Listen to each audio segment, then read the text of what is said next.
Hello, ഇന്നത്തെ കഥ എൻ്റെ ഉഷാൻറ്റിയെ പറ്റിയാണ്.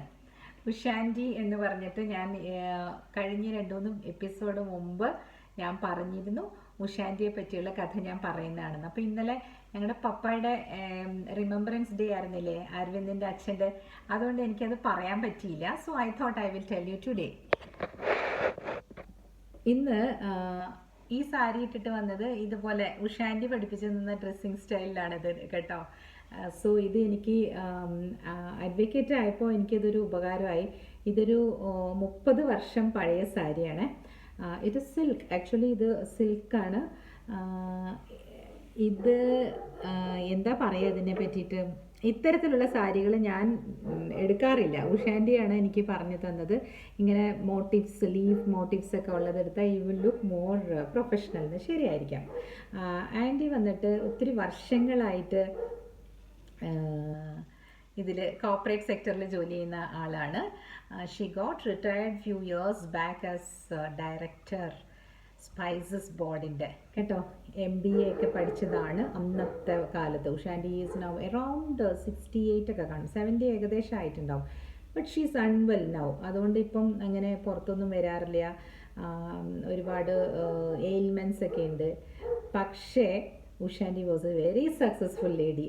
നമ്മൾ പറയില്ലേ, വനിത പണ്ട് വായിക്കുമ്പോൾ ഇന്നത്തെ വനിത എന്നൊക്കെ പറഞ്ഞിട്ട്, ഇന്നത്തെ വനിത നാളത്തെ വനിത അങ്ങനെ പറയും, ഇന്നലത്തെ വനിത എന്നൊക്കെ പറയും. ഇപ്പോൾ ഉഷാൻറ്റി ഇന്നലത്തെ വനിതയാണ്. ഉഷാൻറ്റിയുടെ ആ കാഴ്ചപ്പാടുകളിലൂടെയാണ് ഞാൻ സംസാരിക്കാൻ പോകുന്നത് ഇപ്പോൾ കേട്ടോ. ഉഷാൻറ്റി എങ്ങനെയാണ് എന്നെ സ്വാധീനിച്ചതെന്ന്. എൻ്റെ അമ്മയ്ക്ക് ഒരുപാട് സഹോദരങ്ങളുണ്ട് എന്ന് ഞാൻ പറഞ്ഞിട്ടുണ്ട്. എൻ്റെ ഏർലിയർ വീഡിയോസിലൊക്കെ നമ്മൾ സംസാരിക്കുമ്പോൾ ഞാൻ പറഞ്ഞിട്ടുണ്ട്. അവരുടെ ഒരു ഇൻസ്റ്റഗ്രാമിൽ ഞാൻ അവരുടെ ഫാമിലി ട്രീ എന്ന് പറഞ്ഞിട്ട് ഞാനൊരു 1 മിനിറ്റ് റീലും ഇട്ടിട്ടുണ്ട്. അതിനകത്ത് I have shown the entire എന്താ പറയുക, ഫാമിലിയുടെ ഒരു പിക്ചർ ഞാൻ അതിനകത്തൊരു കാർഡ് പോലെ വെച്ചിട്ടുണ്ട് ഇൻസ്റ്റഗ്രാമിൽ. So if some of you want to see that family you can just go there. ഇൻസ്റ്റഗ്രാമിൽ പോയിട്ടൊന്ന് തപ്പി നോക്കുക, കിട്ടും കേട്ടോ. അപ്പോൾ ആരെങ്കിലുമൊക്കെ ഇൻസ്റ്റഗ്രാം പ്രൊഫൈലും വിസിറ്റ് ചെയ്യുമല്ലോ. അപ്പോൾ let me tell you about this. ഇത് സാരികളെ പറ്റിയാണ്. സാരീസും ഡ്രസ്സിങ്ങും അങ്ങനെയൊക്കെ എങ്ങനെയാണ് ശ്രദ്ധിക്കാൻ തുടങ്ങിയെന്നുള്ളത്. എൻ്റെ അമ്മ ഒരു ഫാക്ടറാണ് കേട്ടോ. അമ്മയും അങ്ങനെ തന്നെയായിരുന്നു. പക്ഷെ ഉഷാൻറ്റി വാസ് മോർ എന്താ പറയുക, influenced. Usha aunty's type of dressing is influenced me more because എൻ്റെ ഒരു സ്കിൻ ടോണാണ് ആൻറ്റിക്ക്. മുട്ടറ്റ വരെ മുടിയും ഉണ്ടായിരുന്നു കേട്ടോ. ആ മുടി ഇങ്ങനെ കറക്റ്റായിട്ട് മെടഞ്ഞിടുവേ. നിങ്ങൾക്ക് ജസ്റ്റ് ഒന്ന് ഇമാജിൻ ചെയ്യണമെങ്കിൽ ഉഷാൻറ്റി എങ്ങനെയിരിക്കും എന്ന് ഞാൻ ചോദിച്ചാൽ, സുഹാസിനിയൊക്കെ ടൈപ്പില്ലേ, പണ്ടത്തെ സിനിമയിൽ സുഹാസിനി കേട്ടോ. കൂടെവിടെ സിനിമയിൽ സുഹാസിനീനെ എടുത്ത് നോക്കിയാൽ മതി. That is my Usha aunty. അപ്പോൾ ഒരു കുറച്ച് ഡസ്കി ആയിട്ടുള്ള ഒരു കളറും നല്ല നല്ല സാരീസൊക്കെ കൊടുക്കുന്ന ഉഷാൻറ്റിയെ പറ്റിയാണ് ഇന്നത്തെ എൻ്റെ story. I am dedicating it to my Usha aunty. Usha aunty ഇപ്പോൾ ഇതൊന്നും യൂട്യൂബും അതൊന്നും കാണാറില്ല. എന്നാലും ഉഷാൻറ്റിയുടെ മകള് ഉണ്ട്, ജയ്ഷ. പുള്ളിക്കാരത്തെയോ അതെ, ഭയങ്കര നന്നായിട്ട് ഡ്രസ്സ് ചെയ്യുവേ. അപ്പോൾ ഉഷാൻറ്റിയുടെ മോൾക്ക് ഞാനിത് അയച്ചു കൊടുക്കുന്നതായിരിക്കും, ഇത് കാണുമെന്ന് പറഞ്ഞിട്ട്. സോ ഞാൻ പറഞ്ഞു വരുന്നത്, എനിക്കപ്പോൾ എന്തെങ്കിലും ഡ്രസ്സ് മേടിക്കണം, ഫാഷനബിൾ ആയിട്ടുള്ള ഡ്രസ്സിങ് വേണം എന്നൊക്കെ പറയുമ്പോൾ ഞാൻ ഉഷാൻറ്റിയുടെ കൂടെയാണ് ഷോപ്പിങ്ങിന് പോവുക എറണാകുളത്ത്. ഞങ്ങളിവിടെ ഇങ്ങ് കാലടിയല്ലേ, from Kalady to Ernakulam it takes അന്ന് 3-4 ബസ്സൊക്കെ കയറി പോകണം. കാറിൽ പോകാനാണെങ്കിലും ഇറ്റ് വിൽ ടേക്ക് 1.5 hours. പിന്നെ ബസ്സിൽ പോകണമെങ്കിൽ പറയും വേണ്ട, ഒരു ദിവസത്തെ പണിയാണ്. രാവിലെ തിരിക്കണം ഇവിടുന്ന്. ഒരു 7:30 മണിക്ക് ഇവിടുന്ന് ഒരു ബസ്സുണ്ട്, സീന ട്രാവൽസ് എന്ന് പറഞ്ഞിട്ട്. അപ്പോൾ ആ ബസ്സിൽ കയറിയിട്ടുണ്ടെങ്കിൽ ഒരു 9:30 ആകുമ്പോൾ എറണാകുളത്തെത്തും. അപ്പോഴേക്കും കടയൊക്കെ തുറന്ന് വരുന്നല്ലേ ഉണ്ടാവുള്ളൂ.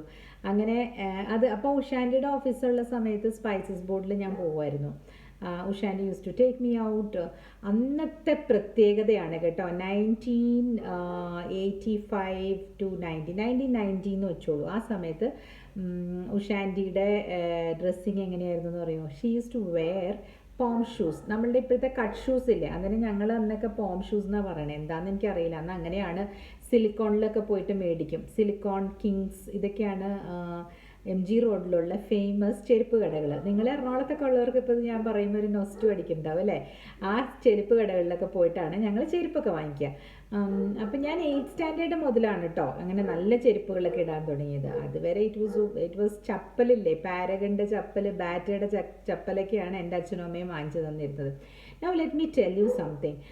ഇന്നത്തെ കാലം പോലെ അന്ന് കുട്ടികളുടെ ഡ്രസ്സിങ്ങിന് വേണ്ടിയിട്ട് ഇവർ ശ്രദ്ധിക്കാറില്ല. എൻ്റെ ക്ലാസ്സിലുള്ള 2 കുട്ടികളുണ്ടായിരുന്നു, ഒറ്റ കുട്ടികൾ, ലൈക്ക് ഒറ്റ പെൺകുട്ടികൾ. 4 സഹോദരന്മാർക്ക് ഒരു മകള്, അതാണ് മിനി കേട്ടോ. പുള്ളിക്കാരത്തിയുടെ അമ്മ ഒരു ഡിസൈനറാണ്. എന്ത് നല്ല ഡ്രസ്സുകളാണ് ആ കുഞ്ഞിട്ടിട്ട് വരണേന്ന് അറിയാം, മോളിട്ടിട്ട് വരണേ. ഞങ്ങൾക്കൊന്നും അങ്ങനെയൊന്നും, അമ്മയൊക്കെ വർക്കിംഗ് ആയതുകൊണ്ട് may be she is not interested in those kind of എന്താ കുട്ടികളെ അലങ്കരിക്കുക. അല്ലെങ്കിൽ ഇത്ര ഭംഗിയില്ലാത്ത കുഞ്ഞുങ്ങളും ആയിരുന്നു ഞാനൊക്കെ. അപ്പോൾ എന്ത് അലങ്കരിച്ചാലും ഒരു ഇതില്ല എന്ന് അവർക്ക് തോന്നിക്കാണുമായിരിക്കും. പക്ഷേ എനിക്ക് ഡ്രസ്സ് ഇടാനും ഒക്കെ ഭയങ്കര താല്പര്യമായിരുന്നു. ഉഷാൻ്റിയുടെ മകള് ഇപ്പോൾ ഞാൻ പറഞ്ഞില്ലേ നന്നായി ഡ്രസ്സ് ചെയ്യുമെന്ന്.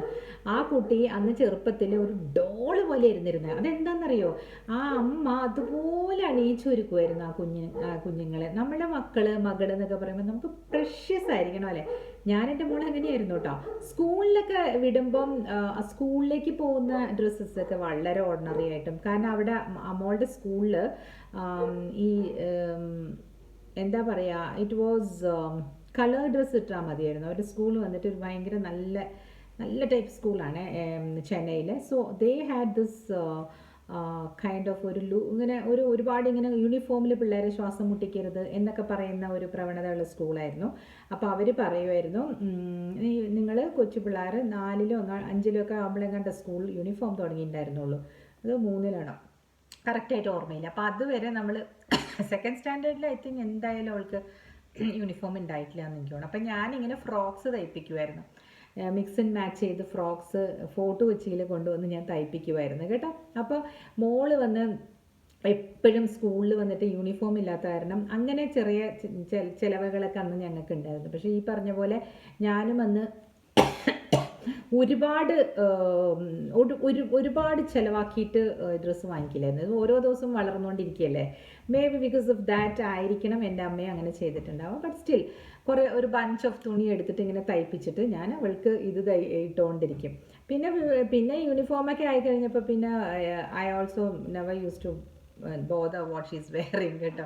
പിന്നെ അവൾ തന്നെ അവളുടെ ഫ്രണ്ട്സിനെ കണ്ടിട്ട് അമ്മ എനിക്ക് ഇങ്ങനെ വേണം അങ്ങനെ വേണം എന്ന് പറയുമ്പോൾ ഞങ്ങൾ തയ്പ്പിക്കുമായിരുന്നു. നല്ല സിൽക്ക് തുണിയൊക്കെ എടുത്ത് നല്ല ഫ്രോക്സൊക്കെ ഉണ്ടായി പിന്നെ മോൾക്ക്. അപ്പോൾ ഞാൻ പറഞ്ഞു വന്നത് ഈ നമ്മൾ ചെന്നൈയിലും എറണാകുളത്തൊക്കെ കഴിയുന്ന പോലെ അല്ലല്ലോ ഇവിടെ ഈ കാലടിയിലൊക്കെ കഴിയുന്നത്. What ever limited things we have അതേ നമുക്ക് കിട്ടുകയുള്ളൂ. പിന്നെ അതിൽ നമ്മൾ പിന്നെ വർഷങ്ങൾ കഴിയുമ്പോൾ ലാമെൻറ്റ് ചെയ്തിട്ട് കാര്യമില്ല. അപ്പോൾ മേ ബി അമ്മയ്ക്കും ഇതുപോലെ ഞാൻ പറഞ്ഞില്ലേ ഈ ഒരു ദിവസത്തെ പണി കളഞ്ഞ് വേണം ഇപ്പോൾ എറണാകുളത്തൊക്കെ പോയിട്ട് ഡ്രസ്സ് വാങ്ങിക്കണമെങ്കിൽ. കുറച്ച് വലുതായി കഴിഞ്ഞപ്പോൾ ഞാൻ തന്നെ പറയാൻ തുടങ്ങി, ഞാൻ ഉഷാൻ്റിയുടെ കൂടെ പോയി വാങ്ങിച്ചോളാം അങ്ങനെയൊക്കെ പറയും. ഉഷാൻ്റി കൊണ്ടുപോകും. ഉഷാൻ്റി സാരിയുടെ കൂടെ പോം ഷൂസാണ് ഇടുന്നത്. അപ്പോഴേ ഞാൻ വിചാരിച്ചു സാരിയുടെ കൂടെ ഇതിടുമ്പോൾ എന്തൊരു സ്റ്റൈലല്ലേ. ഇപ്പം എല്ലാവരും ഇടുന്നുണ്ട്. See now you will think that ഇതാണോ മഹാകാര്യം എന്ന്. You should go back to 80s 90s നോക്കുമ്പോൾ ആരെങ്കിലും ഇങ്ങനെ ഡ്രസ്സ് ചെയ്യുമോ ഇത്ര നന്നായിട്ട്? അതാണ് ഞാൻ പറഞ്ഞു വരുന്നത്. കുറച്ച് ഫ്യൂ പീപ്പിൾ മാത്രമേ ഉള്ളൂ അന്ന്. നിങ്ങളിവിടെ കാണുന്നവർ ചിലരുടെയൊക്കെ ഞാൻ കാണാറുണ്ട്. ഈ ഇൻസ്റ്റഗ്രാമിൽ പഴയ ഫോട്ടോസൊക്കെ ഇങ്ങനെ ഇടുന്നുണ്ടല്ലോ അമ്മമാരുടെയൊക്കെ. അപ്പം അതിൽ ചില അമ്മമാരൊക്കെ നല്ലതായിട്ട് ഡ്രസ്സ് ചെയ്യുന്നുണ്ട്. ഇപ്പം എൻ്റെ വയസ്സുള്ള അമ്മമാരെ അല്ല ഞാൻ പറയണേ, എൻ്റെ അമ്മയുടെ വയസ്സുള്ള അമ്മമാർ, മനസ്സിലായോ? അവർ they are living in Cochin or അങ്ങനെ കുറച്ചെങ്കിലും ഒരു സിറ്റിയുടെ സ്വഭാവത്തിലുള്ള ലൈഫാണെങ്കിൽ ദേ മൈറ്റ് ഈ ഡ്രസ്സിങ്ങിലൊക്കെ കുറച്ച് കാര്യമായിട്ടൊക്കെ ശ്രദ്ധിക്കും. ഗ്രാമങ്ങളിൽ ചെന്ന് രാപ്പാർക്കാം എന്ന് പറയാൻ മാത്രമേ ഉള്ളൂ കേട്ടോ സുഖം.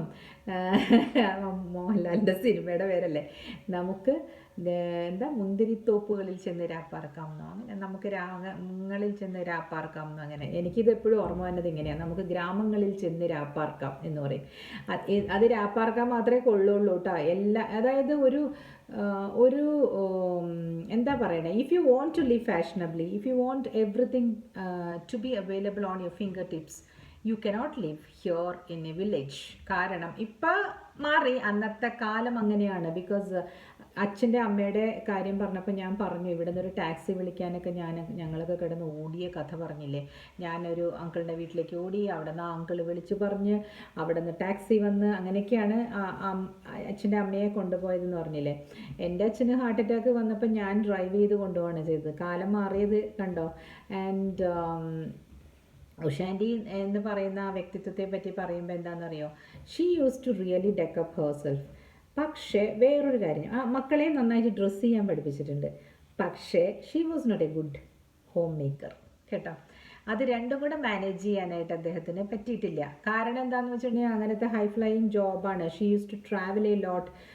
പിന്നെ അന്നത്തെ കാലത്ത് നെതർലൻഡ്സിലൊക്കെ പോയിട്ടുണ്ട്. അപ്പം നെതർലൻഡ്സിലൊക്കെ പോകുമ്പോൾ ഷാൻഡി എടുത്ത ഫോട്ടോസൊക്കെ ഞാൻ കണ്ടായിരുന്നു. ലെഗ് ജീൻസൊക്കെ ഇട്ടിട്ട് ടീഷർട്ട് ഇട്ടിട്ട് ഇത്ര മുടിയായിട്ട് പോണു അത്ര അവിടെ. അപ്പോൾ അത് എല്ലാവരും ചോദിച്ചു ലുക്ക് അറ്റ് ഹെർ ഹെയർ. കാരണം അവർക്കതൊരു അതിശയമാണ്, വെള്ളക്കാർക്ക്. അവരത് ഇത്രയും നീളത്തിൽ മുടി വെക്കുമോ? ഇപ്പോൾ പിന്നെ എല്ലാവരും മുടിയൊക്കെ വെക്കുന്നുണ്ട്, ബട്ട് എന്നാലും ഇത്ര വരെ അല്ലേ, ഈ ഷോൾഡർ ലെങ്ത്തിൽ വരെയൊക്കെ അല്ലേ, സോറി ഇവിടെ വരെയൊക്കെ ഉള്ള മുടി ഉണ്ടാവുള്ളൂ ബാക്ക് സൈഡിൽ നിന്ന് നോക്കുമ്പോൾ. അപ്പം ആ ആൻറ്റിയുടെ കൂടെ നടന്ന് ഞാൻ സാരി മേടിക്കാൻ പഠിച്ചു. ഇതാണ് ഞാൻ ഈ പറഞ്ഞു വന്ന നീളത്തിലുള്ള കഥയുടെ ചുരുക്കം. അതിൽ എന്താണെന്ന് വെച്ചാൽ whatever she use to wear is from Vimal കേട്ടോ. അവിടെ ഓൺലി വിമൽ എന്നൊക്കെ പറഞ്ഞിട്ടൊരു പാട്ട് കേട്ടിട്ടില്ലേ? ഈ മധുസാപ്രയാണെന്ന് എനിക്ക് തോന്നുന്നു ആ വിമലിൻ്റെ പരസ്യത്തിൽ. ഭയങ്കര ഇങ്ങനെ ഡസ്കി ആയിട്ടുള്ള മേക്കപ്പ് ഒക്കെ ഇട്ടിട്ട് ഇങ്ങനെ ആ വിമൽ വെച്ചിട്ട് ഇങ്ങനെ കൊണ്ട്, ഐ തിങ്ക് ഇറ്റ് ഇസ് മധുസാപ്ര. ഇതിലും ഉണ്ടായിരുന്നു നമ്മുടെ ഗാർഡൻ വരേലിയുടെ പരസ്യവും ഉണ്ടായിരുന്നില്ലേ, അതിലും ഇങ്ങനത്തെ സാരീസാണ്. അപ്പം ഇത് വിമൽ ടൈപ്പ് സാരീസാണ്. ഈ പ്രിൻറ്റ് ഇങ്ങനത്തെ ബോൾഡ് പ്രിൻറ്റ്സ് ഒക്കെയാണ് അവരിടുക. അത് വന്നിട്ട് നമ്മൾ ഒരു അവരുണ്ട് MG റോഡിൻ്റെ തുടക്കത്തിൽ തന്നെ എറണാകുളത്ത്. അപ്പോൾ അവിടെ പോകുമായിരുന്നു ഞങ്ങൾ. അപ്പോൾ ഉഷാൻഡിയുടെ അങ്ങനത്തെ ഷിഫോൺ സാരീസൊക്കെ അല്ലേ, ഷിഫോൺ എന്ന് പറഞ്ഞാൽ മാർബിൾ ഷിഫോൺ ആട്ടോ, അങ്ങനെ സീ ത്രൂ ഷിഫോൺ അല്ല, അതിലിങ്ങനെ ഇംപ്രിൻറ്റഡ് ആയിട്ടുള്ള സാരീസ് അതൊക്കെ കാണുമായിരിക്കും, ജയ്ഷയുടെ കയ്യിൽ കാണുമായിരിക്കും, ചോദിച്ച് നോക്കണം. പണ്ടത്തെ സാരീസ് കേട്ടോ, അതൊക്കെ അവർ അവിടെ നിന്നാണ് വാങ്ങിച്ചുകൊണ്ടിരുന്നത്. എൻ്റെ അമ്മയ്ക്കൊക്കെ അവിടെ നിന്ന് 1-2 വാങ്ങിച്ചിട്ടുണ്ട് ഞങ്ങൾ കുറേ വർഷങ്ങൾ കഴിഞ്ഞിട്ട്. ഞാൻ ഉടുക്കാറായപ്പോഴൊക്കെ അമ്മയോട് ഞാൻ നിർബന്ധിച്ച് കൊണ്ടുപോയി വാങ്ങിക്കുമായിരുന്നു. അമ്മ അധികം മേടിക്കുന്നത് നല്ല കോട്ടൺ സാരീസ് വാങ്ങിക്കും കേട്ടോ. അമ്മയ്ക്ക് സ്കൂളിൽ അങ്ങനത്തെ വടി പോലെ, അമ്മ മെലിഞ്ഞതായിരുന്നു, സോ അമ്മയ്ക്ക് അങ്ങനത്തെ ഉടുക്കുന്നതായിരുന്നു ഇഷ്ടം. പക്ഷേ ഷീ ഓൾസോ നല്ല ഡ്രസ്സിങ് സെൻസ് അമ്മയ്ക്കും ഉണ്ടായിരുന്നു. അമ്മ ഇവിടെ ഉള്ളപ്പം ഇവിടെ നിന്ന് എല്ലാ വർഷവും ഓണത്തിന് പോയിട്ട് അല്ലെങ്കിൽ സ്കൂൾ തുറക്കുന്നതിന് മുമ്പ് പോയിട്ട് ഷീമാട്ടി ജയലക്ഷ്മിയിലൊക്കെ പോയിട്ട് നല്ല നല്ല കോട്ടൺ എന്തൊക്കെയോ പറയണ കേൾക്കാം. ഇപ്പം അതിൻ്റെ പേരൊക്കെ വേറെയാണ്. നമ്മളിപ്പോഴത്തെ ഈ ഓർഗൻസൊക്കെ അല്ലേ അന്നുണ്ടായിരുന്നു, ഗ്ലാസ് കോട്ട എന്നുള്ള പേരിൽ. അത് ഇവിടുത്തെ ചേച്ചിമാർ, അപ്പുറത്തെ വീട്ടിലെ ചേച്ചിമാരൊക്കെ 1-2 അത്രയേ ഉള്ളൂ. ഇന്നത്തെ പോലെ സാരികൾ മേടിച്ച് കൂട്ടുന്ന പരിപാടിയേ ഇല്ല. ഉഷാൻഡിക്ക് അതുണ്ടായിരുന്നു. ഉഷാൻഡിയുടെ കയ്യിൽ I think she will be definitely having 500 numbers of saris. ഇപ്പോൾ പ്രായമായി, ഒന്നും ചെയ്യുന്നില്ല, മുടിയൊക്കെ നരച്ചു, അങ്കിള് മരിച്ചുപോയി. എൻ്റെ ഈ ഉഷാൻഡിയുടെ ഹസ്ബൻഡാണ് എൻ്റെ അമ്മാവൻ എനിക്ക് മാർക്ക് വാരിക്കോരി വാങ്ങിച്ചു തന്ന അമ്മാവൻ SSLCക്ക്. അത്രയും ഇരുത്തി എന്നെ പഠിപ്പിക്കുമായിരുന്നു, മാഷായിരുന്നു എന്ന് ഞാൻ പറഞ്ഞില്ലേ. ആ അമ്മാവൻ സത്യജിത് റേയുടെ കൊൽക്കത്തയിലുള്ള ഓഫീസിൽ കുറച്ച് നാൾ സൗണ്ട് എഞ്ചിനീയറായിട്ട് വർക്ക് ചെയ്തിട്ടുണ്ട്. ഇവരൊക്കെ എങ്ങനെയാണെന്നറിയാവോ, BSc കഴിഞ്ഞിട്ട് അദ്ദേഹം ഈ സൗണ്ട് എഞ്ചിനീയറിങ് കോഴ്സ് ചെയ്യാൻ പോയി കൊൽക്കത്തയിൽ. അവിടെ ചെന്ന് കഴിഞ്ഞപ്പോൾ ഇതാണ് ഹോം സിക്നസ്. അവിടെ ജോലിയും കിട്ടിയെന്നാണ് പറയണത്, അത് പഠിച്ചു കഴിഞ്ഞിട്ട് കുറച്ച് നാൾ. അപ്പോൾ ബംഗാളി പറയാനറിയാം കുറേശ്ശെ, ഹിന്ദി നന്നായിട്ട് സംസാരിക്കും, ഇംഗ്ലീഷ് നന്നായി കൈകാര്യം ചെയ്യും. അപ്പോൾ അമ്മയുടെ ആങ്ങളെയാണ് വൈപ്പിനിൽ. അപ്പോൾ അവർക്ക് ഉഷാൻഡിയുടെ അച്ഛൻ നോക്കിയത് എന്താണെന്ന് വെച്ചാൽ അലയൻസ് അല്ലേ, ഉഷാൻഡിയുടെ അച്ഛൻ നോക്കിയപ്പോൾ ഉഷാൻഡി പറഞ്ഞത് എനിക്ക് നന്നായി ഇംഗ്ലീഷ് കൈകാര്യം ചെയ്യുന്ന ആളെ വേണം എന്ന് പറഞ്ഞിട്ട് അവിടുത്തെ അറിയുന്ന 2-3 ഫാമിലീസിലുള്ളവർ പറഞ്ഞു ഇങ്ങനെ ഒരു പയ്യനുണ്ട്, എല്ലാം ഭയങ്കര ബുദ്ധിമാനാണ്, പക്ഷേ കൊൽക്കത്തയിൽ നിന്ന് ജോലി വിട്ടിട്ട് ഇവിടെ വന്ന് മാഷായിട്ട് ചേർന്നു, പുള്ളിക്ക് അതാണ് വേണ്ടത്. BEd എടുത്ത് ഇവിടെ വന്നിട്ട് ചേട്ടന്മാരെല്ലാം കൂടെ നിർബന്ധിച്ച് കൊൽക്കത്തയിൽ നിന്ന് തിരിച്ചു വന്നു കഴിഞ്ഞപ്പോൾ പുള്ളിക്കാരൻ BEd എടുത്തു. And he didn't want to go back to Kolkata and all, but she just wanted to be in and around Cochin. അങ്ങനെ ആണ് ഉഷാൻഡിയെ കല്യാണം കഴിക്കുന്നത്. അപ്പോൾ ഉഷാൻഡിയുടെ പണ്ടത്തെ കല്യാണ ഫോട്ടോസൊക്കെ എനിക്ക് ജയ്ഷ തരികയാണെങ്കിൽ ഞാൻ ഇതിൽ ഒരു റീലായിട്ട് പിന്നെ ഇട്ടിട്ട് ഞാൻ പറയുന്നുണ്ട് കേട്ടോ. അതിൽ ദിസ് ഇസ് ഉഷാൻഡിന്ന്. ഇപ്പം എൻ്റെ കയ്യിലൊന്നും അങ്ങനെ അധികം ഇല്ല, 1-2 ഉണ്ട്. ഞാൻ നോക്കിയിട്ട് ഞാൻ ഇടുന്നതായിരിക്കും അത്. പിന്നെ ആൻറ്റി വന്നിട്ട് നന്നായി ഇംഗ്ലീഷ് പറയുവേ. സോ ഇവിടെ നെതർലാൻഡ്സിലൊക്കെ പോയിട്ട് വരുമ്പോൾ എൻ്റെ അടുത്ത് ആ കഥയൊക്കെ പറഞ്ഞിരുന്നു. അപ്പോൾ എന്നോട് പറഞ്ഞു നെതർലാൻഡ്സ് ആ സമയത്ത് അത് കഴിഞ്ഞിട്ടാണ് അതിന് മുമ്പിടെ ഹോളണ്ട് എന്നാണ് എൻ്റെ ഓർമ്മ. ഹോളണ്ട് എന്ന് പറഞ്ഞതാണ് എൻ്റെ ഓർമ്മ കേട്ടോ. ഹോളണ്ടിൽ പോയിട്ട് വന്നു. ഡാനിഷ് പീപ്പിളിനെ പറ്റി പറഞ്ഞു. So I knew that Danish ഉണ്ട്, ഡച്ച് ഉണ്ട്, അങ്ങനെ ഡിഫറെൻ്റ് ആയിട്ട് ട്രാവൽ ചെയ്യുന്നവർ വന്ന് നമുക്ക് വിവരണങ്ങൾ പറയുമ്പോഴേ, സന്തോഷ് ജോർജ് കുളങ്ങരയുടെ വിവരണങ്ങൾ നിങ്ങൾ കേട്ടിട്ടില്ലേ?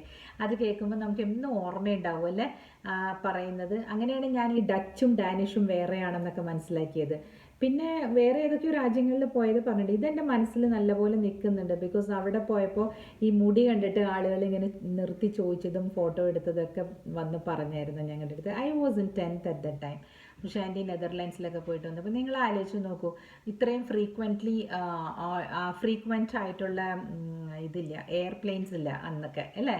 ആ സമയത്ത് 90s 89ലാണ് ഞാൻ 10th പോയത്. യെസ്, അത് കഴിഞ്ഞാൽ ഉടനെ തന്നെയാണ് ഉഷാൻറ്റി പോയിട്ടുണ്ടാവുക. 89-90s ഇപ്പോൾ ചോദിക്കാൻ വയ്യ. She is suffering from A stroke. അത് കാരണം അധികം സംസാരമില്ല.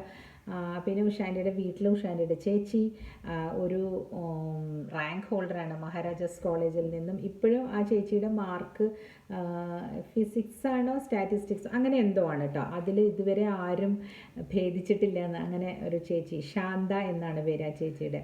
പുള്ളിക്കാരത്തെയും ഫിഷറീസ് ഓഷ്യനോഗ്രാഫിയിൽ ഡോക്ടറേറ്റ് ഒക്കെ എടുത്ത് ഭയങ്കര ബുദ്ധിമതിയാണ്. ഇപ്പോൾ what she is doing is social service പോലെ പാവം പിള്ളേർക്കൊക്കെ ക്ലാസ് എടുത്ത് കൊടുക്കുന്നു. അവരെല്ലാവരും സോഷ്യൽ സർവീസാണ്. ആ ഉഷാൻറ്റിയുടെയും ചേച്ചിയുടെയും പിന്നെ ഒരു അനുജത്തിയുണ്ട് ഗീത ആൻറ്റി. അവരും ഒരു സോഷ്യൽ സർവീസ് പോലെ ചെയ്യുന്നുണ്ട്. സദനം എന്ന് പറഞ്ഞ സ്ഥലത്ത് എറണാകുളത്ത്. പുള്ളിക്കാരത്തേക്കും ഒരു മകനാണ്. ഈ 3 സിസ്റ്റേഴ്സും അവർ ജോലിക്കാരാണ്. 3 പേരും ഏകദേശം ഇതുപോലെയാണ് ഇരിക്കുക. ഗീത ചേച്ചിയെ കണ്ടാൽ എൻ്റെ പോലെ ഇരിക്കും. ഈ ഏകദേശം എൻ്റെ ഛായയാണ് ഗീത ചേച്ചിക്ക്. അപ്പോൾ ഇവർ 3 പേരും എനിക്കൊരു റോൾ മോഡൽസ് ആയിരുന്നു. ഇവരെ പോലെ ആയിരിക്കണം ഡ്രസ്സ് ചെയ്യുന്നത്, ഇവരെ പോലെ ആയിരിക്കണം സംസാരിക്കേണ്ടത്, ഇവരെ പോലെ ആയിരിക്കണം നമ്മൾ. ഇതായിരുന്നു എൻ്റെ നമുക്ക് അങ്ങനെയൊക്കെ ഉണ്ടാവുമല്ലോ മനസ്സിൽ. അപ്പോൾ എൻ്റെ റോൾ മോഡൽ എൻ്റെ ഉഷാൻറ്റി ആയിരുന്നു. അപ്പോൾ ഉഷാൻറ്റിക്ക് അറിയായിരുന്നു അത്. ഞങ്ങൾക്ക് ഭയങ്കര ഇഷ്ടമാണ് ഞങ്ങൾക്ക്. പിന്നെ എല്ലാവരും ഞാനും വിവാഹം കഴിച്ചു പോയി. എന്നാലും എൻ്റെ ഈ സാരി പിക്കിംഗ് ചോയ്സിലേക്ക് ഉണ്ടല്ലോ, സാരി പിക്കിംഗ് ഇതിലേക്ക് ഉഷാൻറ്റിയുടെ ചോയ്സസ് ഒരുപാട് വന്നിട്ടുണ്ട്. അതാണ് ഞാനിപ്പോൾ ഇവിടെ ഇത് എടുത്തുകൊണ്ട് വന്നത്. പിന്നെ എനിക്ക് എന്തായിരുന്നു ഓർമ്മ, മോഹൻ, എൻ്റെ വീട്ടിലെ കസിൻസിൻ്റെയൊക്കെ കല്യാണത്തിന് മോഹൻ ചേട്ടൻ എന്ന് പറഞ്ഞിട്ടൊരു കസിൻ ഉണ്ട്, ഡോക്ടറാണ്. പുള്ളിയുടെ കല്യാണത്തിന് വേണ്ടിയിട്ടാണ് ഞാൻ ഫസ്റ്റ് സാരി ഉടുത്തത്. അപ്പോൾ ഉഷാൻറ്റിയാണ് എനിക്ക് മേടിച്ച് തന്നത്. അതിനു മുമ്പ് അതായത് ഇങ്ങനെ ഒരു നല്ല പട്ടിൻ്റെ പോലത്തെ സാരി, ഫസ്റ്റ് സാരി ഉടുത്തത് ഈ പ്രീ ഡിഗ്രിയുടെ ഇതുണ്ടല്ലോ നമുക്ക്, പണ്ട് പ്രീ ഡിഗ്രി ആണല്ലോ, എന്താ പറയുക അതിന്, what is it called, farewell ഫംഗ്ഷന്. അപ്പോൾ അതെനിക്ക് വാങ്ങിച്ചു തന്നത് ഗീതവല്ലിമ്മയുടെ മോനാണ്, സാജി ചേട്ടൻ. അയ്യോ ചേട്ടൻ ഇപ്പം ഇല്ല കേട്ടോ. എന്നാലും ഈ സാരി കഥ പറയുമ്പോൾ എനിക്ക് ഏറ്റവും ആദ്യം എനിക്കതാ ഓർമ്മ വരിക. നല്ല ഒറിയ കോട്ടൺ സാരി നമ്മളുടെ ഹാൻഡ്ലൂം എംപോറിയത്തിൽ പോയിട്ട് വാങ്ങിച്ചു. നിങ്ങൾ എന്നെ കേൾക്കുന്നവർ ഇതിൽ നിന്നൊരു ടേക്ക് അവേ എടുത്തോളൂ കേട്ടോ. Try to buy things which are like എന്താ പറയുക, ഇൻഡിജിനിയസ് എന്ന് പറയത്തില്ലേ, ഇൻഡിജിനിയസ് ഗുഡ്സ്. അതിന് വേണ്ടിയിട്ട് നിങ്ങൾ കുറച്ച് റിസർച്ച് ചെയ്തിട്ട് ഇപ്പം നിങ്ങൾ ഒറീസയിൽ പോവുകയാണെങ്കിൽ അവിടെ നിന്ന് ഒരു ഒറിയ സാരി വാങ്ങിക്കാനുള്ള പൈസയായിട്ട് പോകണം കേട്ടോ. ഇറ്റ് ഈസ് കോസ്റ്റ്ലി കേട്ടോ. 5000 rupees വരെ ഒരു ഒറിയ സാരിക്ക് വിലയുണ്ട്. Cotton weave. ഞാൻ ഒറിയ സാരി ഞാൻ ഉടുത്ത് കാണിക്കാവേ, എൻ്റെ കയ്യിലുണ്ട്. അപ്പം ഞാൻ പറയാം ഇത് ഒറിയ സാരിയാണ്, ഇത് ആസാം സാരിയാണെന്ന് പറയാം. എൻ്റെ കയ്യിൽ ഓൾമോസ്റ്റ് എല്ലായിടത്തെയും ഞാൻ പോകുന്നിടത്തേക്ക് ഞാൻ ഓരോന്ന് കളക്ട് ചെയ്യാറുണ്ട്. അപ്പോൾ ആ കളക്റ്റൈബിൾസിന് ഞാൻ കുറേ കാണിച്ചില്ലേ. ഇതിൽ ഇനി 1-2 ഞാൻ ഇനി വിചാരിച്ചു ഇങ്ങനെ GI ടാഗ്സ് ഉള്ള സാരികൾ പറയുമ്പോൾ ഇതുകൂടെ പറയണമെന്ന്. അപ്പം നിങ്ങൾ കുറച്ച് പേര് യങ്സ്റ്റേഴ്സ്, ഇനി സാരി ഉടുക്കുന്നവരും സാരി ഉടുക്കാൻ പോകുന്നവരും സാരി ഇഷ്ടപ്പെടുന്നവരും, നിങ്ങളിപ്പോൾ if you are travelling to, I told you അപ്പോൾ അല്ലേ, if you are travelling to Rajasthan, just check what is that is available in Rajasthan. എന്താണ് രാജസ്ഥാൻ്റെ പ്രത്യേകതയുള്ള തുണികൾ? എല്ലാവർക്കും അറിയാമല്ലേ, ലഹരിയ, ഇപ്പം ടൈ ആൻഡ് ഡൈ തുണികളാണല്ലോ അവിടുത്തെ പ്രത്യേകത. ഞാൻ 2-3 സാരീസ് കൊടുത്തപ്പോൾ ഞാൻ പറഞ്ഞു ഇത് രാജസ്ഥാനിലെ സാരീസാണെന്ന്. എല്ലാം അവിടെയും വന്നിട്ട് കുറച്ച് ഒത്തൻറ്റിക്കേറ്റഡ് ആയിട്ടുള്ളത് വാങ്ങിച്ചു വെക്കൂ. അപ്പോൾ എന്താണെന്ന് വെച്ചാൽ വർഷങ്ങളോളം അതൊരു എയർലൂം ജ്വല്ലറി എന്ന് പറഞ്ഞ പോലെ എയർലൂം സാരി കളക്ഷൻസ് ഓഫ് അമ്മൂമ്മ എന്നൊക്കെ പറഞ്ഞ് കൊടുക്കാം. അതൊരു നല്ല കാര്യമാണല്ലോ. നമ്മളുടെ പൈതൃകം കാത്തു രക്ഷിക്കുമ്പോൾ നമുക്ക് കിട്ടുന്ന ഒരു സുഖം. ഇപ്പം ഞാൻ നിങ്ങളുടെ അടുത്ത് ഇത് പറയാൻ കാര്യം എന്താ, ഈ സാരി ഞാൻ സൂക്ഷിച്ചു വെച്ചോണ്ടല്ലേ. ഞാനിങ്ങനെ കുറച്ച് ഇൻവെസ്റ്റ്മെൻറ്റ്, ഇത് അന്നത്തെ കാലത്ത് 4000 rupees ഉണ്ട്. So if you want to buy this now കാണും ഒരു 12,000 ഒക്കെ ആയിട്ടുണ്ടാവും ഇപ്പോൾ അല്ലേ. സാരീസൊക്കെ പിന്നെ ഡബിൾ ആയിട്ടൊന്നും അല്ലല്ലോ വില കയറണം, കുറച്ചല്ലേ, നാമമാത്രമായിട്ടല്ലേ കയറുള്ളൂ. അപ്പോൾ ഇതിനൊരു 12,000 രൂപ കൊടുക്കണമായിരിക്കും ഇപ്പം മേടിക്കണമെങ്കിൽ, ഫുൾ സിൽക്കല്ലേ. ഇത് ഞാൻ സിന്ധുവിൻ്റെ കല്യാണത്തിന് എടുത്തതാണ്. സിന്ധു കേൾക്കുന്നുണ്ടാവോ? അഡ്വക്കേറ്റാണ് സിന്ധു. സിന്ധുവിൻ്റെ ഹസ്ബൻഡ് വന്ന് ഡോക്ടറാണ്. പുള്ളി അവർ രണ്ടുപേരും കല്യാണമൊക്കെ കഴിഞ്ഞിട്ട് UK പോയതാണ്, പിന്നെ ഞങ്ങൾ കണ്ടിട്ടില്ല. അപ്പോൾ എൻ്റെ യൂട്യൂബ് എവിടെയെങ്കിലുമൊക്കെ കറങ്ങി തിരിഞ്ഞ് സിന്ധു കാണുന്നുണ്ടെങ്കിൽ സിന്ധുവിൻ്റെ ആൽബം എടുത്ത് നോക്കിയാൽ കാണാം ആകെ ഇതെല്ലാം ഇട്ടിട്ട് നിൽക്കുന്നത്. That time my kind of blouse തയ്ക്കുന്നതൊക്കെ ഒരു പ്രത്യേക രീതിയിലായിരുന്നു. അച്ഛൻ്റെ കയ്യിൽ നിന്ന് വഴക്കൊക്കെ കിട്ടിയിട്ടുണ്ട്, ഇങ്ങനെ മലർത്തി തയ്ക്കും എന്നൊക്കെ പറഞ്ഞിട്ട്. എൻ്റെ അച്ഛന് ഇഷ്ടമല്ല. ഇപ്പോൾ I am also comfortable wearing ഇങ്ങനെയൊക്കെ കേട്ടോ. ഇല്ല, എനിക്കെല്ലാം ഇഷ്ടമാണ്. എന്നാലും ഞാൻ പറയാം, ഇതിടുമ്പോൾ ഒരു പ്രൊഫഷണൽ ലുക്ക് അല്ലേ, വക്കീലിൻ്റെ ലുക്കൊക്കെ വരുന്നുണ്ട്. സോ എന്താ പറഞ്ഞു വന്നത്, ഉഷാൻറ്റി. അപ്പോൾ ഉഷാൻറ്റിയുടെ ഒരു കയ്യൊപ്പാണ് എൻ്റെ സാരി കളക്ഷൻസിലേക്ക് വന്നത് കേട്ടോ. അമ്മയുടെ ഉണ്ടെന്ന് ഞാൻ പറഞ്ഞല്ലോ, പക്ഷെ കൂടുതലും ബിക്കോസ് ഓഫ് മൈ ഡസ്കി ഇതും പിന്നെ ഡസ്കി സ്കിന്നും പിന്നെ അവരുമായിട്ടുള്ള ആ ഒരു എന്താ പറയുക, ഒരു കാഴ്ചയിൽ അവരുടെ അനുജത്തിയാണെന്നൊക്കെ തോന്നുന്നത്, ഒരു കാര്യങ്ങളൊക്കെ എല്ലാവർക്കും തോന്നുന്നതും പറയുന്നതും ഒക്കെ കൊണ്ട് ഞാൻ അങ്ങനെ അങ്ങോട്ട് അട്രാക്റ്റഡ് ആവുമായിരുന്നു. പിന്നെ എറണാകുളത്ത് ഞാൻ മഹാരാജാസിൽ പഠിക്കാൻ പോകുമ്പോഴും ഉഷാൻറ്റി പഠിച്ച കോളേജാണ് കേട്ടോ. അത് കഴിഞ്ഞ് മഹാരാജാസിൽ പഠിക്കാൻ പോയി കഴിഞ്ഞപ്പോൾ what I did was I started wearing shoes, ഈ പോം ഷൂസ് അലോങ് വിത്ത് സാരീസ്. ഞാൻ ഡിഗ്രി ഫസ്റ്റ് ഇയർ ഒക്കെ പഠിക്കുമ്പോഴേ സാരീസ് ഇടാൻ തുടങ്ങി. കാരണം I use to carry it very well rather than other clothes. അപ്പോൾ അവിടുത്തെ മാഷുമാർ എന്നെ ഓർത്ത് വെച്ചിരിക്കുന്നത്, കുറേ വർഷങ്ങൾ കഴിഞ്ഞിട്ട് ഞാൻ ആലുവയിൽ ബസ് കാത്ത് നിൽക്കുമ്പോൾ ഞങ്ങളുടെ ഒരു മാഷ് രംഗരാജൻ സർ കേട്ടോ, he was teaching in Maharajas college English ഡിപ്പാർട്ട്മെൻറ്റിൽ. അപ്പോൾ ഞാൻ ലോയറൊക്കെ ആയിക്കഴിഞ്ഞതിന് ശേഷം ഞാൻ അവിടെ നിൽക്കണ്ടായിരുന്നു. അപ്പോൾ എൻ്റെ അടുത്ത് ഞാൻ ചോദിച്ചു, സർ എന്നെ ഓർമ്മയുണ്ടോ, ഐ എം ആഗ എന്ന് പറഞ്ഞു. കാരണം എൻ്റെ ഈ പേര് എല്ലാവർക്കും ഉണ്ടാവില്ലല്ലോ. They were, of course, I remember. You were the one who used to wear shoes along with sarees അല്ലേ എന്ന് ആലോചിക്കുക. ഒരു മാഷിന് അതാണ് ഞാൻ പറയുന്നത്, ഒരു യൂണിക്നെസ്, എന്തെങ്കിലും ഒരു യൂണിക്നെസ് നമ്മൾ ഉണ്ടാക്കിയെടുക്കുക നമ്മുടെ ഡ്രസ്സിങ്ങിലോ. അതിൽ ഇപ്പം എല്ലാവരും യൂണിക്കാണ്, എല്ലാവരും അവനവൻ്റെ സ്റ്റൈലുണ്ട്, ബട്ട് സംതിങ് എന്തെങ്കിലും നിങ്ങൾക്ക് കണ്ടുപിടിക്കാൻ പറ്റും. ഇപ്പം ഞാനത് പറഞ്ഞു കഴിഞ്ഞിട്ടുണ്ടെങ്കിൽ ഇപ്പോൾ ഒരു കാര്യം പറയാമെന്ന് വിചാരിച്ചോ, എപ്പോഴും നിങ്ങൾ ക്ലോസ്ഡ് ആയിട്ടുള്ള ഇങ്ങനെ ഇട്ടിട്ട് പോകുമെന്ന് പറയുമ്പോൾ അത് എന്നും അങ്ങനെ ഇട്ടുകൊണ്ട് ചെല്ലുമ്പോൾ അത് അവരുടെ മനസ്സിൽ നിൽക്കും, ഈ കുട്ടിയുടെ ഇത്. അതാണ് ഞാൻ യൂണിക് എന്ന് ഉദ്ദേശിക്കുന്നത് കേട്ടോ. മറ്റുള്ളവരിൽ നിന്നും മാറിയിട്ട് ഇടുക, അല്ലാതെ വസ്ത്രങ്ങളൊക്കെ വൃത്തികേടായിട്ട് ധരിച്ച് ടാറ്റു ഒക്കെ മുഖത്തൊക്കെ കുത്തി യൂണിക്കാവാനൊന്നും നോക്കല്ലേ. അതല്ല ഞാൻ പറഞ്ഞതിൻ്റെ ഉദ്ദേശം. the youngsters who are listening to me, if you want to just അങ്ങനെ ഒരു യൂണിക്നെസ് വേണം എന്ന് ആഗ്രഹമുള്ളവർ, എനിക്കങ്ങനെ ആഗ്രഹം ഉണ്ടായിരുന്നു, അതുകൊണ്ടാണ് ഞാൻ അങ്ങനെ ചെയ്തിരുന്നത് കേട്ടോ. കാരണം എന്താണെന്നറിയോ, ഞാനിങ്ങനെ ഈ പാറ്റേൺസും അല്ലെങ്കിൽ ഫാഷൻസും അതിൻ്റെ പുറകിൽ അങ്ങനെ പോവില്ലായിരുന്നു. എനിക്ക് ചേരുന്നത് എന്താണ് അതാണ് ഞാൻ എടുക്കാൻ നോക്കിയിരുന്നത്. അതിന് ഞാൻ ഇവരെ ഈ ഉഷാൻറ്റിയൊക്കെ ചെയ്യുന്ന ഞാനിങ്ങനെ നോക്കിയിരിക്കുമായിരുന്നു, ഹൗ ടു ഡു ഇറ്റ്. ഉഷാൻറ്റിയുടെ നെഗറ്റീവ് ഞാൻ പറയട്ടെ. ഇത് കഴിഞ്ഞ് കഴിഞ്ഞപ്പോൾ പുള്ളിക്കാരത്തേക്ക് ഇതൊരു ഒബ്സഷനായിട്ട് മാറി. എന്ത് ടെൻഷൻ വന്നാലും കുറച്ച് 10 സാരി മേടിച്ചു വെക്കുക. അങ്ങനെ മേടിക്കുമ്പം പുള്ളിക്ക് അതിന് ഒരു ആശ്വാസം കിട്ടുന്നുണ്ടെന്ന് എനിക്ക് തോന്നുന്നുണ്ടായിരുന്നു. മേ ബി കുറേ ടെൻഷൻസ് ഒക്കെ വന്നു. അതേപോലെ തന്നെ അതായിരിക്കാം, that is what I have inferred കേട്ടോ. ചിലപ്പോൾ അതായിരിക്കില്ലായിരിക്കാം, ഇപ്പോൾ പറയാൻ പറ്റുന്നില്ലല്ലോ. ഷാൻറ്റിയുടെ മോളോട് ചോദിച്ചു നോക്കണം. ജയ്ഷി അത് നന്നായി ഡ്രസ്സ് ചെയ്യും. അതും വളരെ കണ്ടംപററി ആയിട്ടൊക്കെ ഡ്രസ്സ് ചെയ്യാൻ അറിയാം. അവരുടെ അമ്മയെ നോക്കി പഠിച്ചതായിരിക്കാം. എല്ലാവരോടും ഞാൻ പറയുന്നത്, യെസ്, കണ്ടംപററി ആയിട്ട് ഡ്രസ്സ് ചെയ്യൂ, നന്നായിട്ട് ചെയ്യൂ, പക്ഷേ ഒരു യുണീക്ക് സ്റ്റൈൽ ഉണ്ടാക്കിയെടുക്കുക. എല്ലാം ഫാഷൻ്റെ പുറകെ പോവാതിരിക്കുക. പിന്നെ നിങ്ങൾ അവിടെ മൂക്കുകുത്തു ഇവിടെ മൂക്കുകുത്തു എന്നൊക്കെ പറയുന്നില്ലേ, മൂക്കല്ല പല പല സ്ഥലങ്ങൾ കുത്തുന്നില്ലേ, അതൊക്കെ കുത്തുമ്പോൾ ഒരു യൂണിക്കായിട്ട് ചിലവർ ഇവിടെ മാത്രം കുത്തിയേക്കുന്നതാണ്. ചിലതൊക്കെ നല്ലതല്ലേ, എനിക്ക് ഇഷ്ടമാണ് ഇവിടെ ചെയ്യുന്നത്. ഞാൻ എൻ്റെ ടെൻഷൻ എപ്പോഴാണ് വരുന്നത് അപ്പം ഞാൻ പോയി കുത്തും. എനിക്ക് എപ്പോഴാണ് ടെൻഷൻ തോന്നുന്നത് അപ്പോഴാണ് ഞാൻ ഇങ്ങനെ കാതൊക്കെ പോയി കുത്താറ് കേട്ടോ. എനിക്കും ഇഷ്ടമാണ് ഇങ്ങനെയൊക്കെ. പിന്നെ ടാറ്റുവിനോട് മാത്രം എനിക്ക് എന്താണോ ഒരു പേടി പോലെയും, പിന്നെ ഞാനങ്ങ് ജഡ്ജ്മെൻറ്റലായിപ്പോയി അതിനോട്. May be because of that I have never tried anything on my skin. എനിക്ക് ഭയങ്കര പേടിയാണ് സ്കിന്നിൽ ആവശ്യമില്ലാത്തത് ചെയ്യാനും. കാരണം ഈ ഒരു ഡസ്കി ഇതിൽ ഞാൻ പറഞ്ഞില്ലേ, എൻ്റെ റോൾ മോഡലായിട്ട് ഞാൻ ചൂസ് ചെയ്തത്. പിന്നെ ഈ നിർമ്മല സീതാരാമൻ ഇല്ലേ, അവരെ എനിക്ക് ഭയങ്കര ഇഷ്ടമാണ്. The way she dresses up അല്ലേ, നിങ്ങൾക്ക് ആരെയൊക്കെയാണ് ഇഷ്ടം? നിങ്ങളുടെ റോൾ മോഡൽ അല്ലെങ്കിൽ നിങ്ങളുടെ മനസ്സിൽ നിങ്ങൾ കോളേജിൽ പഠിക്കുമ്പോൾ കണ്ട ആരെങ്കിലും ആണോ? അല്ലെങ്കിൽ നിങ്ങൾക്ക് ഓർമ്മയുണ്ടോ ഇങ്ങനെ ലൈക്ക് നിങ്ങൾ കണ്ടിട്ട് നിങ്ങളുടെ മനസ്സിൽ ഒരു യുണീക്നെസ് കൊണ്ട് നിങ്ങളുടെ മനസ്സിൽ തങ്ങിയുന്ന ആൾക്കാർ, അവരെ പറ്റിയൊക്കെ ഒന്ന് ഇതിൽ കമൻറ്റ് ചെയ്യുന്നേ. നമുക്ക് വായിക്കാമല്ലോ, നമുക്കൊരു ഡിസ്കഷൻ മുമ്പോട്ട് കൊണ്ടുപോകാമല്ലോ. ഇപ്പം ഞാനിത് ചെയ്തപ്പോൾ ഉഷാൻഡി എന്ന് പറഞ്ഞപ്പോൾ ഉഷാൻഡിയെ പറ്റി പറയണേ എന്ന് പറഞ്ഞു. കാരണം എന്നെ ഇൻഫ്ലുവൻസ് ചെയ്ത ആളാണെന്ന് പറഞ്ഞതുകൊണ്ട്. പല പല തരത്തിലുള്ള സാരികളുണ്ട് കേട്ടോ ഉഷാൻഡിയുടെ കയ്യിൽ. പിന്നെ ഒരു കാര്യം, സാരിയുടെ കാര്യം കൂടെ പറഞ്ഞിട്ട് നിർത്താം. ഒരു മോവ് കളർ എന്നൊക്കെ പറയില്ലേ, ലാവൻഡർ മോവ്, അന്നൊന്നും അങ്ങനത്തെ സാരികളെ അധികമില്ല. ആ കളറിൽ അതിൽ ചിത്രത്തുന്നൽ പിടിപ്പിച്ച സാരി, അത് ഉണ്ടാക്കിയെടുത്തതാണെന്നാണ് എനിക്ക് തോന്നുന്നത്, എവിടെയോ കൊടുത്ത് തയ്പ്പിച്ചത്. ഞാനും അത് കഴിഞ്ഞ് 2-3 സാരീസൊക്കെ തയ്പ്പിച്ചായിരുന്നു കേട്ടോ. 2 തയ്പ്പിച്ചിട്ടുണ്ടായിരുന്നു നമ്മൾ തുണി മേടിച്ചിട്ട്. ഒരെണ്ണം ഞാൻ അരവിന്ദിൻ്റെ അമ്മയ്ക്ക് കൊടുത്തു ഗിഫ്റ്റായിട്ട്. വെൻ ഷീ ടേൺഡ് 80 ഞാനൊരു കടയിൽ പറഞ്ഞ് തയ്പ്പിച്ചു. ദീപാലി എന്ന് പറഞ്ഞ കട, വേണമെങ്കിൽ പോയി നോക്കിക്കോളൂ കേട്ടോ, ഇടപ്പള്ളിയിൽ. അത് അമ്മയുടെ കയ്യിലുണ്ട് ആ സാരി. ഞാൻ അവിടെ ചെല്ലുമ്പോൾ ഞാനത് ഉടുത്തിട്ട്, അമ്മയുടെ കയ്യിൽ നിന്ന് അത് വാങ്ങിച്ച് ഞാൻ ഉടുത്തിട്ട് ഞാൻ വീഡിയോ ചെയ്യാം കേട്ടോ. അപ്പോൾ ഐ വിൽ ടെൽ യു. പിന്നെ എൻ്റെ കയ്യിൽ ഉള്ള ചിത്രപ്പണിയുള്ള സാരി ഞാൻ ഇവിടെ ഇനി ഒരു ദിവസം ഉടുത്ത് കാണിക്കാവേ. സോ ദാറ്റ് അത് ഞാൻ പാരീസ് ടൈലറിങ്ങിൽ തയ്ച്ചതാണ്.